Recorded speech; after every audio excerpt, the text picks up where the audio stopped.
Yegane yaratquchi Abduri Yarmuhammad Jaloliddin. Planlag'uchi Sajiya Islom tadqiqot markazi. Mas'ul muharrirlari Dr. Abdul Aziz Rahmatullah. Abduvali Sayed. Korrektor Abduvali Sayed. Bat va muqobil loyihalaguvchi A. Aqxon. Xudo barliq izohat va bayqashlar orqasida. Biz oldingi temalarda qonuniyat va tasaddiqiylik hukmlarini mazmun qilgan bir qism da'volarga ilmiy va mantiqiy yo'nalishda raddiya berib o'tdik. Navbatdagi temamizda bo'lsa, ahamiyati intayin muhim bo'lgan mundaq bir tema ustida to'xtalib o'tmoqchimiz. U bo'lsa-mu mexanizmlik izohatni, ya'ni olamdagi qonuniyatlarni bayqab chiqish va shay'iylarning fizikalik qonuniyatlarini tepib chiqishni mazkur shay'iylarning birdan-bir ilmiy izohati, uningdan o'zga ikkinchi bir izohatning bo'lishi avvalgi izohatni zedilaydi deb qarab olishdir. Ma'lumki, materializmchilar bo'libmi diqqat tortquchi ilm-fan sohasidagi materializmchilar dal mushu nuqtada metodologiyalik va mantiqiy xatoliklarga to'shaq bir andezini da'vo qilishadi. Ular deydiki, olamning mavjudligi va qonuniyatini tepib chiqish uning Xudo yaratgan bo'lishiga zid keladi. Biroq biz deymizki, ilm-fanning tadqiqot obyekti bo'lgan qandoq degan savolning javobi aqliy nuqtadan chiqish qilingan nima uchunlikdan iborat Xudoning irodasi bilan xulosalanguchi javob bilan asla put tepishib qolmaydi. İlim-fan alam va uningdagi mavjudotning qandoq shakllanganligini, tabiat hodislarining qandoq qonuniyatlar asosida mashg'ulot qildiganligini tepib chiqqan bo'lsa, albatta bu ahvol yuqorigilar haqida nima uchun shundoq bo'lgan degan savolning o'ttirg'i tushishini to'solmaydi. Balki bularga javoban Xudo ana shundoq bo'lishini iroda qilgan, Xudo ana shundoq yaratishni istagan degan javobning bo'lishi va bu javobning ilmiy va mantiqiy faktlarni asos qilgan bo'lishi hech qanday bir zidlikni shakllantirmaydi. Materializmchilarning ajalli ketkizib qo'ydigan taraflaridan biri ularning qonuniyat va sabab illatlar bayqalishdan avvalgi diniy aqidalarda aks etgan barliq sabab va hadislarni bevosita Xudoga tavallandirish hadisini ilm-fan maydoniga kelmaganlik sababidan o'ttirg'a chiqib qolgan bir turlik jaholatning ifodasi deb qarashidir. Ular yana bugungi davrda qonuniyat va bularning ilmiy izohati maydoniga kelgan ekan, hamda tabiat hodislarining qanday jarayon qilishini Xudodan iborat noma'lum mavjudlikqa tava qilishga ehtiyoj yo'q. Chunki ilm-fan bu bo'shliqni to'ldirdi. Hamda Xudoga hojat yo'q deyishdi. Hatto Friedrich Nietzsche'ga o'xshash dinsizlik da'vochilari hayajon ilkida Xudo o'ldi, ilm-fan Xudoni dafn qilyapti degandek tuturuqsiz da'volarni o'ttirg'a qo'yishdi. Holbuki bu xil da'volarda mantiqiy va ilmiy xatoliklar oshkor bo'lib, garchi qonuniyat va sabablar, shundaqla olamda keng hukm surayotgan intizom va mexanizmlar faqatla tabiatning qandoq mashg'ulot qildiganligini, juz'iy sabablar asosida shakllanayotgan mavjudotning qandoq maydonga kelishini izohlashga yarasimi, ammo bularning hech biri yaratish va yo'qdan bar qilishga ojiz tabiatning nima uchun navbatdagidek loyihalanganligini, olamdagi ashu mexanizmining va qonuniyatlarning manbasining nima ekanligini izohlash va buning nima uchunligini sharhlashga yaramaydi. Atizmchilarga bu xil savollar qo'yilganda bo'lsa, ularning berilgan eng tuzuk javobi bunday savollarga javob tepish ilm-fanning tadqiq qilish doirasining sirtidagi ish deyish bo'ladi xolos. Ko'rilishga bo'ladiki, metafizika ilm-fanning tadqiqot sohasi emas deb turib, yana metafizikalik masalalardan so'z ochib, Xudo yo'q deydigan da'voni ilm-fan niqobi ostida ko'tarib chiqish materializmchilarda takror sodir bo'layotgan paradokslardan biri. Shunga biz deymizki, ma'lum bir faoliyatning qanday bo'lganligi haqidagi jarayonni bilish bilan uning nima uchun ekanligini bilish orasida zidlik yo'q. Balki qandaqligini bilish uning nima uchunligini bilishning ochqichidir. Qandaqlik va nima uchunlikning javobi bir-birini to'liqlaydi-ki, asla biri yana birini inkor qilmaydi. Qaraydigan bo'lsak, masalaning mexanizmini izohlash bilan uni vujudga keltirishdagi g'oyadan iborat ikki yo'nalishlik javobga ega hadislarni kundalik turmushimizda ko'p uchrata olamiz. Alayliq, ma'lum bir havaskor tog' cho'qqisiga chiqib, pastdagi manzarani tomosha qilish niyatida tog'ga yamish faoliyat olib bordi. Biz bu yerda mazkur faoliyatning izohatini ikki nuqtadan yakunlaymiz. Navada biz mazkur havaskorning taqqa yamishish faoliyatini g'oya nuqtasidan izohlasak, deymizki, uning taqqa yamishishi egiz cho'qida turib atrofni ko'rish orqali tog' bag'ridagi go'zal o'rmon manzaralarini tomosha qilish va huzurlanishdan iborat. Agar biz uning taqqa yamish faoliyatini mexanizma, sabab natija va qonuniyat nuqtasidan izohlasak, deymizki, uning taqqa yamishida u yegan g'izo aslida uning mushuxil harakat sistemasini urg'utquchi energiyani ishlab chiqarishdagi manba bo'lgan edi. Uning mazkur energiyadan foydalanishiga bir tashqi qo'zg'atqich turtki bo'lganda, shuning bilan uning muskullari bir chingib, bir bo'shab, bir chingib, oxirida bu muskullar uning tenini taq cho'qsiga elib chiqishni keltirib chiqargan. Mana bu masalaning mexanizmlik, ya'ni qonuniyat asosidagi izohati. Doktor Amir Sharif mundaq deydi: Biz mexanizmlik izohat bilan g'oya chiqish qilingan izohat o'zaro taqashmaydi deb qaraymiz. Amaliyotda bu ikkisining biri yana biriga zid kelmaydi. Chunki hayotimizdagi nurg'un ishlarda g'oya va mexanizmdan iborat ikki xil izohat hukm suradi. Alayliq g'izalanish. Buningmi g'oya va mexanizmlik izohati bor. Dori yeyish. Buningmi g'oya va mexanizmlik izohati bor. Mashina haydash. Buningmi ham shundaq. Doktor Amir Sharif yana mundaq bir misolni keltirdi. Tasavvur qilib ko'raylik, biz dunyoning eng chet rayonidan Hur ismlik, hozircha shundaq deb atab turaylik, eng ibtidoiy davrga tava birini olib kelib, hozirgi eng dangliq markalik mashinalardan Ford mashinasiga o'ltirg'izib baqaylik.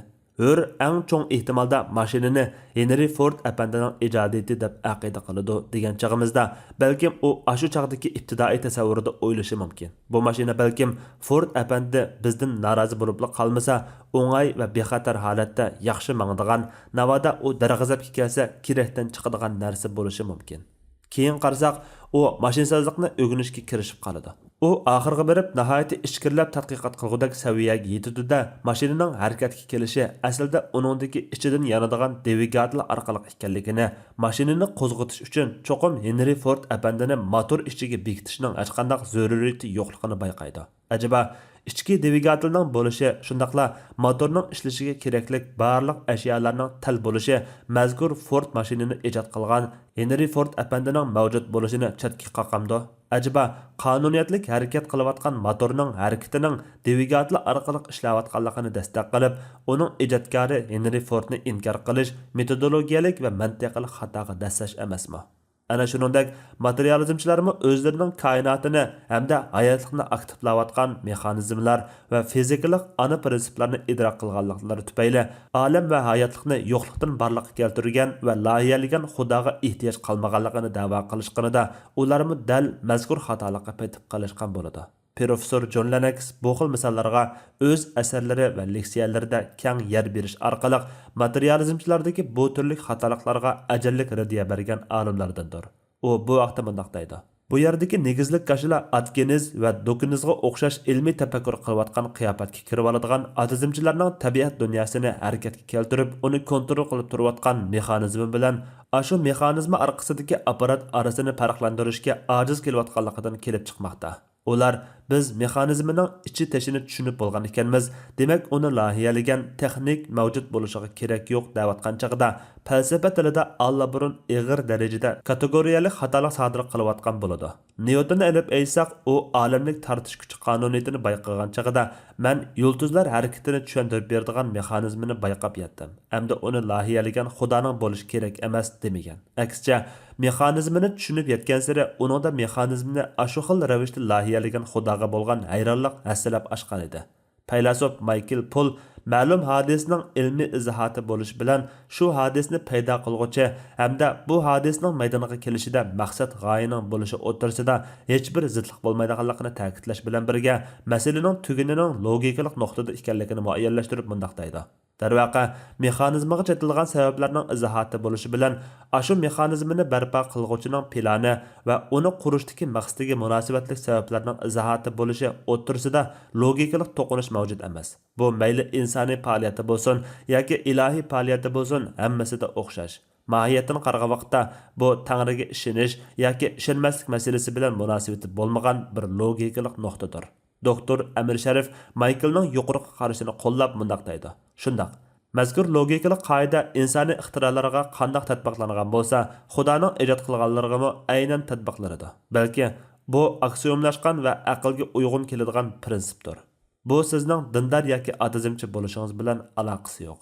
Shundaq, olamda mavjud qonuniyat va intizomning ilmiy izohatga ega bo'lishi, uning orqasida ma'lum g'oya va hikmat asosida yaratgan Tangrining irodasi bo'lishini cheklay olmaydi. Balki qonuniyat va intizomning manbasini bilishning yagona yo'li ashu irodaning mavjudligini bilib yetishdir. Chunki koinot dalili, intizom dalili va maqsad g'oya dalilida ko'rsatib o'tilganidek, olamning shakllanishiga va uning muntazam harakat qilishiga ta'sir ko'rsatuvchi sababni bilish oldi bilan shay'larning tabiatini bilish, uningdagi qonuniyat va intizomni bilishdan kelgan. qonuniyat va intizomning tabiati, xarakteri va manbasini bilish bo'lsa, uni o'rnatgan va uni o'z kontrolida tutib turayotgan buyuk qudrat va yuksak aqlga ega tangdoshsiz kuchni bilish orqali hosil bo'ladi. Yig'ib aytganda, bularning bari yaratgan zot Allohning borligini dalillab qolmay, uning mutlaq qudratga, mutlaq bilimga, mutlaq irodaga, mutlaq hikmat farosatga ega ekanligini dalillaymiz. Shuni muayyanlashtirmak kerakki, materializmchilarning moddaga bo'lgan tunishining ixtiyorsiz holda ulug'lash va muqaddaslashtirish darajasiga berib yetishi, ba'zida ularni aqliy prinsip va ilmiy qonuniyatlarga rioya qilishda bir taraflamalikka ilib borsa, yana ba'zida modda bo'lmagan har narsani inkor qilish, hatto ma'naviy bo'lgan axloq va boshqa qimmat qarashlarni yo'qning o'rnida ko'rish, shay'iylar aro qimmat va daraja farqi borligini e'tiborga olmaslikka ilib bordi. Shuningmi, ular insonning koinotdagi yerilishidagi markaz, olamning mavjud bo'lishidagi g'oya ekanligidek haqiqatlarni muayyanlashtirishdan qochadi, balki rad qiladi. Uning ustiga bu darajada moddaga cho'qinish psixikasi ularning falsafaviy nuqtalarda tez va yuzakiylikka ram ekanligini, mohiyatga emas, shaklga ahamiyat beradigan hissiylikni oldingi o'ringa qo'yib, ma'na va qimmatni e'tiborga olmaydiganlar ekanligini o'ttirg'a ilib chiqdi. Ya'ni ulardagi bu xil tezlik insonning koinotning mavjud bo'lishidagi markaz ekanligini va olamda buyuk bir qurilishning putkazilishi insondak ma'naviy qimmati bor mavjudotdan farqli va alohida bo'lgan aql jonliqni kutib olish uchun ekanligidek g'oyani qabul qilishdan bosh tortqizdi. Ularcha bo'lganda olamning yarilishida millionlarcha galaktika ichidagi, millionlarcha quyosh sistemasi ichidagi, millionlarcha planetina ichidagi insondak koinotning cho'nligiga nisbatan hajmi jihatda tilga olg'usiz darajada to'limi kichik bir jonliqning markaz qilinishi, yaratquchining shunchalik buyuk shay'lar ichida insonga alohida ahamiyat berishi, uning hayot yo'liga ko'ngil bo'lishi, uning yaxshi-yomon faoliyatiga diqqat qilishi yaratgan Xudoning buyukligiga yarashmaydi. Doktor Ahmad Ibrohim bu vaqtdagi javobida mundaq deydi: Koinotning yarilishiga ko'ngil bo'lgan Xudoning uningdagi insonga bexudlik ko'rsatishini, ulug'liqning namoyandasi qilib olish, insonning qilgan atganlariga diqqat qilishini bo'lsa, uningga yarashmaydigan bir ishda ko'rsatishga urinish bema'nilik to'lgan va aql qabul qilmaydigan bir urinishdir. Bo'libmi, zina va shuningga o'xshash qilmishlar ko'z yumib o'tkazvasi bo'ladigan ishlar emas. Haqiqat shuki, inson koinotdagi arzimas mavjudlik emas, balki u Xudo tomonidan hurmatlangan mavjudlikdir.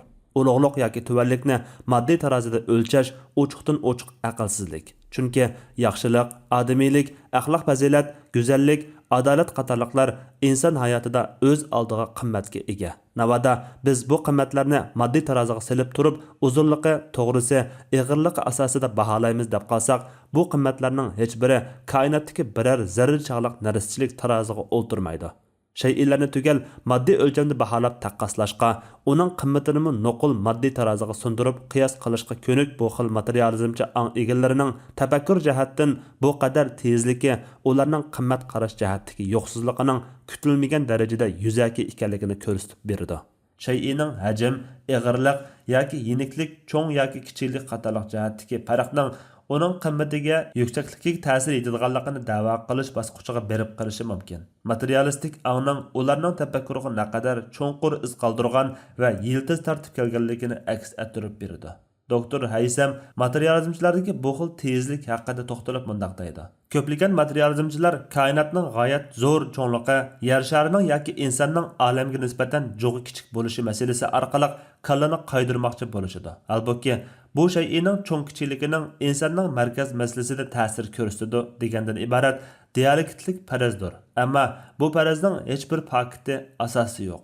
Buning bayoni mundaq: Birinchi, oldi bilan shu aniq bo'lish kerakki, muhimlik nuqtasidan e'tiborga ilindigani inson yoki shay'larning moddiy jihatdagi cho'ng kichikligidan ko'ra, uningdagi fazilat, rostchilik, omonat qatorliqlarga o'xshash ma'naviy qimmatlardir. Navada Xudoning mezonida moddiy o'lcham e'tiborga ilinsa edi, u yuklagan omonat insonga topshirilishdan ko'ra osmon va zaminga topshirilishi loyiq bo'ladi. Ikkinchi, lahang mikrobga nisbatan milliard hassa cho'ng. Ajiba, bu mikrobdan lahangning bakrak muhim bo'lishini keltirib chiqaramdi. Muhimlik degan bu so'zda zodi nima ko'zda tutilmoqchi? Uning dialektlik farazlardagi ahamiyati zodi qanchalik? Uchinchi, ajiba Xudo bir mavjudlikni muhim o'ringa qo'ygan bo'lsa, mazkur mavjudlikning tugal cho'ng bo'lishi nuqtasidan ko'ngil bo'lsa bo'ladigan, kichik mavjudlikqa ahamiyat ko'rsatsa bo'lmaydigan yer bormi? Xudo hammani tang rizqlantirib, hammaga eng munosib tartib intizom o'rnatishga kaforat qilsa, nimishqa bo'lmaydi ekan? To'rtinchi, koinotni ilib aytsak, olamning manbasi protondan necha milliard kichik. Hatto kichik bo'lgandimi eng kichik bo'lgan g'ayriy nuqta edi. Ajaba cho'ng portlash ta'limotiga asosan ko'pchilik fiziklar osmon zaminning manbasini shundoq kichiklikda deb qaramadimi? 5. Shay'ining cho'ng kichikligi amaliyotda nisbiy bir ish. Quyosh sistemasini olib aytsaqmi, navoda u qora o'nkirga aylangan taqdirida uning sig'imi barangi yaproqchisining xaltasidan cho'ng bo'lmaydi. Ya'ni yer shari 0.9 kub metr holatida bo'ladi. Demak, navbatdagi masala cho'ng kichilik masalasi emas. Shundaqla shay'ilarga berilgan bahomi uning sig'imi, vazni, ig'irlik asosida bo'lganlik masalasi emas. Balki masala ashu shay'ilarni idrok qilish, uning ahamiyatini to'liq tushunish masalasidir. Endi o'ylanib ko'raylikki, koinotda cho'ng kichilik o'rtasidagi munosabatlarni tushunadigan insondan boshqa yana bir tur bormi? Farqlarni ayirib tushunadigan insondan boshqa biri bormi? Qonuniyatlarni tushunadigan koinot jismlarining g'oyat zo'r cho'ngligini, yorilishdagi kattaligini, uning ko'ngil bo'lingan asosda qurib chiqilganligini idrok qiladigan insondan boshqa yana bir mavjudlik bormi? Acaba insondan boshqa gulning qizilligini idrok qilib, uning ajoyib mahoratlik loyiha ekanligini bilalaydigan, uning go'zalligidan huzur olalaydigan yana bir mavjudlik bormi? Olam jismlarining davr qilish qonuniyatlarini, koinotdagi hukm surayotgan fizikalik muntazam qonuniyatlarning ajoyib mahorat va farosat asosida o'rnatilganligini tushunib yetadigan insondan boshqa yana biri bormi? Biz deymizki, albatta bu farqlarni idrok qilalaydigan, uningdagi mahorat, loyiha, sistema va badiiy qimmatni tushuna oladigan, tafakkur qilish va aql ishlatish iqtidori bor bo'lgan insondir. Koinot ilm-fan olimlarining natijalarida, jumladan giganit ilm-fan olimlaridan Einsteinning mashhur so'zida aks etganidek, insonning tushunishini qabul qiladi. Olamning aqlning tushunishini qabul qiladigan mavjudlik bo'lishi uning tartibsiz, tushuniksiz mavjudlik bo'lmasdan, balki mantiqchanlikqa ega ekanligini va bu mantiqlikning tartib intizomni hamda uning mushundaq qurilishidagi g'oyani o'ttirg'a chiqaradi. Bundaq bir sistema va tartib asosida maydonga kelgan loyiha bo'lsa, g'oyani o'ttirg'a chiqaradi.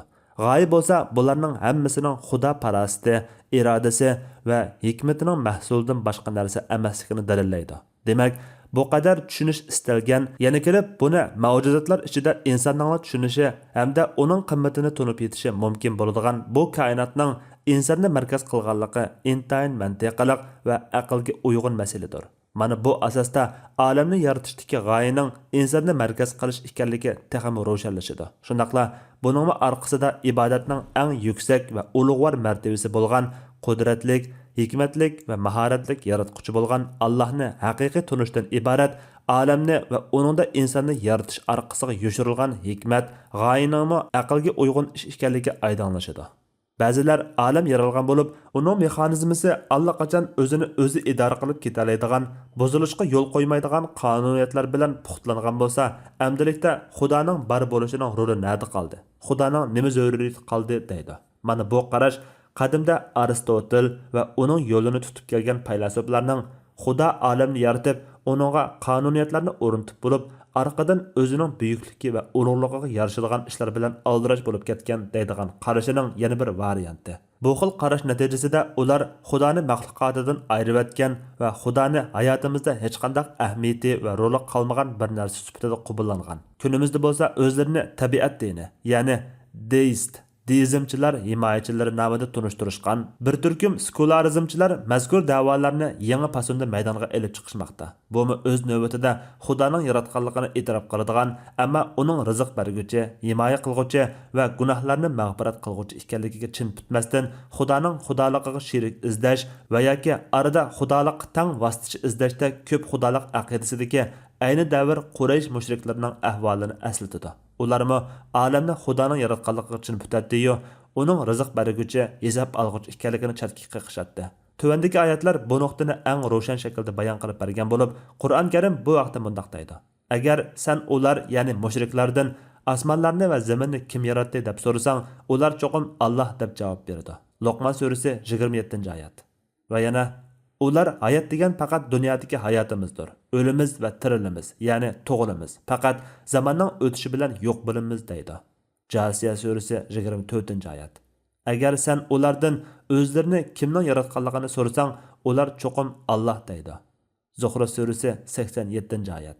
Halbuki biz bu xil turdagi da'volarni maqsad g'oya daliliga ko'ra bugungi ilm-fanning shohidligi asosida taxtidan butunlay g'olab tushib bo'ldi desak, mubolag'a qilmagan bo'lamiz. Chunki tabiat olamining yaralishi va bu olamda Xudoning insonga ko'ngil bo'lganligi haqidagi iznalar, alomat, belgilar va shohid dalillar bu qadar ko'pki, bu iznalar va shohidlar Xudoning hech qachon olamni yaratib va uni intizomlashtirib qo'yib, go'yo burmuliq soat misoli olam to'xtamay ishlasin uchun ochqichni burab qo'yib tashlab qo'ymaganligiga guvohlik beradi. Balki shuni kesib aytamizki, Xudo olamni o'z qudrati bilan va har vaqt qonuniyat asosida va qonuniyat bo'yicha idora qilib turgandir.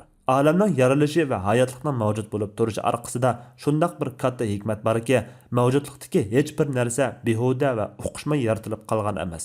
Aksicha, hikmat va g'oya bilan o'ziga munosib vazifa va o'rni bilan yaralgan. Mana bu ma'nolar Alloh maxluqotlarni hamisha idora qilib turg'uchidir ma'nosida kelgan Al-Qayyum, hammani idora qilib turg'uchidir sifatining amaliyatidir.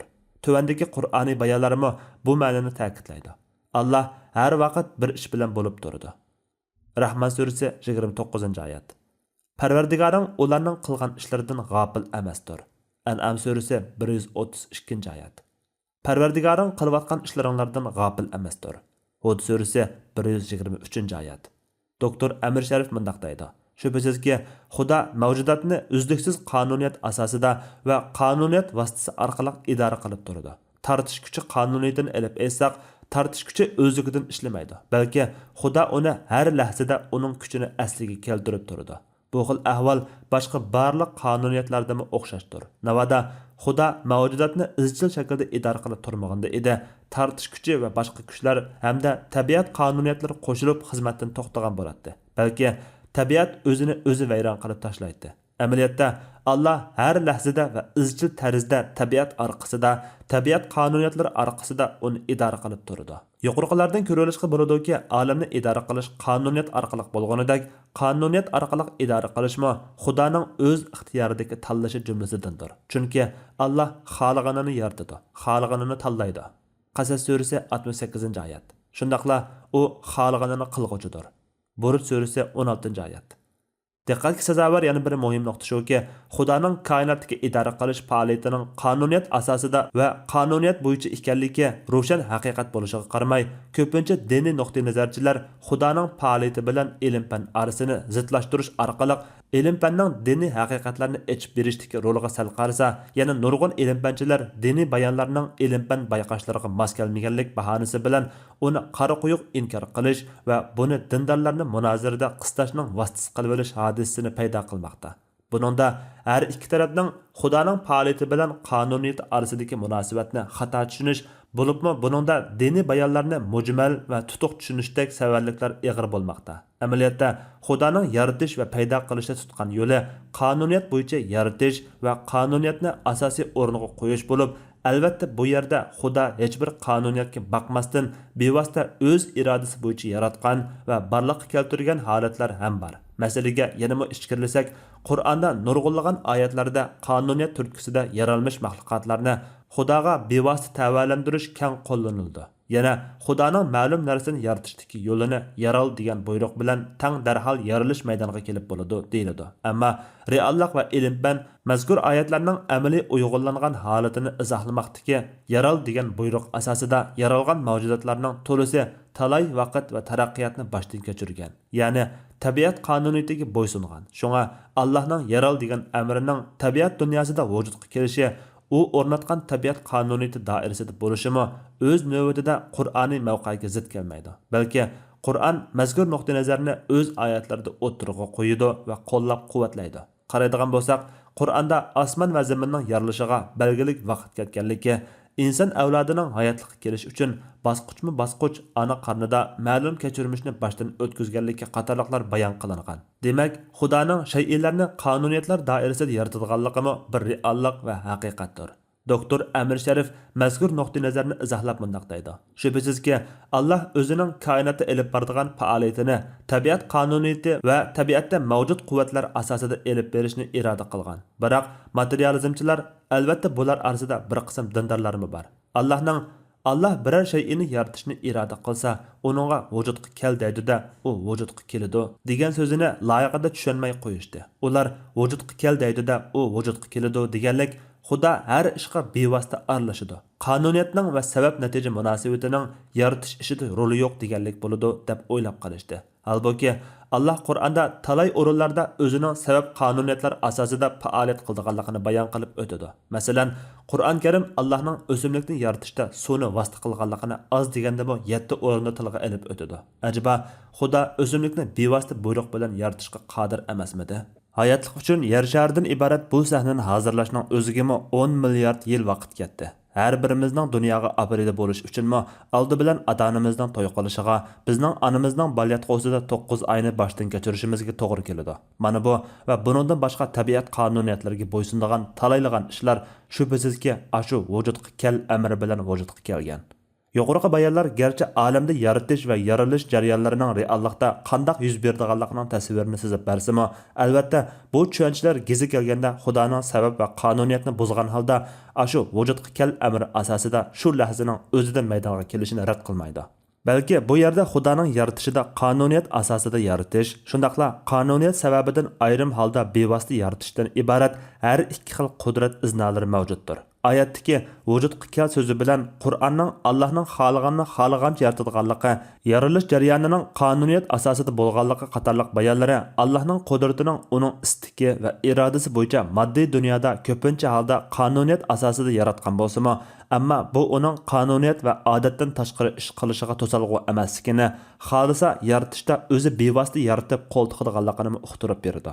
Odatdan tashqari deganda ko'zda tutganimiz uning qanday paydo bo'lganligiga aqlimiz ojiz qoladigan, qonuniyati bizning tasavvurimizdan halqagan holatdagi yaralish va paydo bo'lish hodislari bo'lib, mo'jiza, karomat va shuningga o'xshagan ajoyibliklar buning misolidir. Doktor Amir Sharif mazkur nuqtani ilm-fan nuqtasidan izohlab bunday deydi. Xudo tabiatning kuchi va qonuniyatlari asosida mashg'ulot qiladi degan bu tushuncha hech qachon Xudoning bevosita qo'l tiqadigan alohida ahvollarning bo'lishini chetga qoqmaydi. Kainat va hayotlikning eng dastlabki va tunji boshlanishini aktivlash qatorliq ishlar buning misolidir. Amaliyotda bu tushunchani o'tirg'a qo'yishimiz masalaning tegini bilmaganlikdan yoki bilarmanlikdan va yoki chala bilganlikdan emas, balki biz buni ilm-fan nuqtasidan o'tirg'a qo'ymoqdamiz. Oddiy qilib aytsak, ilm-fan bizga modda o'zini o'zi paydo qila olmaydi deb ta'lim berdi. Albatta, biz koinotning dastlabki boshlanishi ustida tadqiqot olib borganimizda moddaning yo'qdan bor bo'lganligini, paydo bo'lganligini bildik. Mana bunday tarzda paydo bo'lishlar darvaqa ilm-fan bizga mumkin emas deb ta'lim bergan ishning aynan o'zi edi. Shunga bu nuqtaga kelganda koinotni maydonga keltirgan ashu cho'ng portlashning yuz berishini keltirib chiqargan haliqa g'ayriy nuqtaning yarilishida shaksiz holda Xudoning bevosita qo'l tiqqanligini muqarrarlashtirmay boshqa chora yo'q. Demak, bu yerda Xudo barliq sabab omillarni bir chetga qayrib qo'yib, o'zi bevosita qo'l tiqadigan ilohiy mo'jizalarmi shak shubhasiz bor. Shuningdek, bu yerda yana yuqorqining aksicha faoliyatlarimi bor. Darhaqiqat, har ikki xil ahvolning yuz berishi Xudoning o'z qudratini namoyon qilishi, avatgan elchisining rostligini qo'llash yuzidandir. Yuqorqi bayon orqali koinotning yarilishida va olamning idora qilinishida Xudoning haqiqatan zarurligini, uningsiz olamning mavjudiyatini tasavvur qilib bo'lmaydiganligini, shundaqla yaratish bilan birga qonuniyat bekitgan zotning hamisha o'zi ixtiyor qilgan qonuniyat asosida ish qilish prinsipi bo'yicha maxluqotlardan, jumladan inson va uning amallaridan bexud qolmasdan hamisha qonuniyatlarni yangilash, aktivlash, yaratish va idora qilish bilan ularga ko'ngil bo'lib turadiganligini ko'rib olamiz. Doktor Ja'far Shayx Idris Xudoning sabab asosida yaratishni inkor qilg'uvchilarga bergan tanqidida masalani vahiy manbalari asosida izohlab bunday deydi. Ilgirimi bayon qilib o'tganimizdek, shay'ining Xudo tarafidan yaralgan bo'lishi bilan o'sha bu shay'ining paydo bo'lishining tabiiy sababi bo'lishi o'rtasida zidlik yo'q. Payg'ambar alayhisalomdan Ey Allohning elchisi, bizning davolanish uchun ichayotgan dorimizga oid shifolar orqali shifo izlashimizga, saqlanishga tegishli ishlardan hazar aylashimizga qanday qaraydilar? Ajaba bizning bunday qilishimiz taqdirini o'zgartiramdi deb so'ralganida Payg'ambar alayhisalom ashunda qilishmi Xudoning taqdiri doirasida deb ko'rsatgan edi. Ma'lumki, ilm-fanning eng cho'ng qila oladigan hadislarning ikkilamchi sababini izohlab berishidir. Ikkilamchi sabab deganimiz uning o'zimi ikkinchi bir sababga muhtoj sabablarni ko'rsatdi. Halbuki biz mazkur sabablarni kundalik hayotimizda bilishga ehtiyoj bo'lib tursaqmi, ammo ilm-fan izohlab bergan bu ikkilamchi sabablarni shay'iylar mavjudligining eng oxirgi izohati bo'lishga yaraydigan sabablar degili bo'lmaydi. U yana mundaq deydi: Ahli sunnat olimlari Allohning yaratishi va fe'llarining sabablar asosida bo'lishini, uning o'zi ixtiyor qilgan yo'li jumlasidan ekanligida chang turib kelgan bo'lsa-mu, biroq men ba'zilarning Qur'ondagi ular yomg'irning yig'ishidan umidsizlangandan keyin Alloh yomg'ir yog'dirib beradi degan oyatini, Xudo ba'zida yomg'irni suvni parga aylantirmasdan bo'lisizmi yog'dirdi degan gapiga dalil qilib ko'rsatishganligini angladim. Amaliyotda ma'lum hadislarni bevosita Xudoga tavallantirish hech qachon mazkur hadislarning Xudoning uniga bekitgan sabab qonuniyatlari asosida maydonga keldiganligini chatga qoqmaydi. Shunga Qur'on oyatlarini tafsirlagan vaqtda ba'zi oyatlarni yana ba'zi oyatlardan ayirib tafsirlashdak bundoq bir xatolikqa dassamaslik lozim. Oyatlar muayyan birli masala ustida to'xtalgan bo'lsa, taxmi undoq qilishdan saqlanish kerak. Chunki Qur'on oyatlari ba'zisi yana ba'zisini quvvatlasa, ba'zisi yana ba'zisini izohlaydi. Shunga Qur'on bir o'rinda Alloh yomg'ir yog'dirib berdi degan bo'lsa, yana bir o'rinda Alloh shamollarni avatib bulutni qo'zg'aydi. Ondan uni osmonda xolig'ini bo'yicha tarqitadi deb izohlaydi.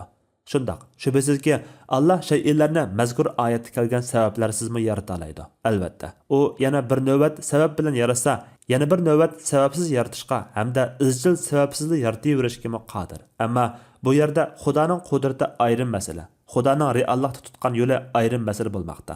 Biz Xudoning so'zlaridan, shundaqla bizning maxluqotlarning yaralishi jarayonida amaliy ko'rganlarimizdan ma'lumki, Xudoning maxluqotlarni yaratishda tutgan yo'li shay'larni sabablar asosida yaratmoqdir. Bo'libmi, biz bu xil sabablarning ba'zi ishlarda izchil o'zgarmaslik asosida davom qilayotganligini ko'ryapmiz. Hatto ahli sunnat olimlari koinotdagi mo'jiza xarakterli ishlarni sabab natija qonuniyatini buzish deb taraflagan emas, balki ular mo'jizaga ta'bir bergan chog'larda to'limi inchki iboralar bilan uni odatdan tashqari hodisa, ya'ni kishilar odatda bilib odatlanib kelgan yo'ldan boshqacha tusda yuz bergan ishlar deb ta'riflashgan edi.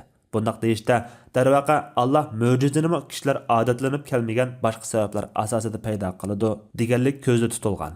Yuqorqi aqliy va naqliy manbalar asos qilingan ilmiy bayonlar materializmchilarning har turli shubhalariga raddiya bo'lib qolmay, mavjudlikqa doir izohatlarda ilm-fan va islom aqidasining qarama-qarshilik ustida emas, to'liqlash va mukammallik ustida jam ekanligini ko'rsatdi.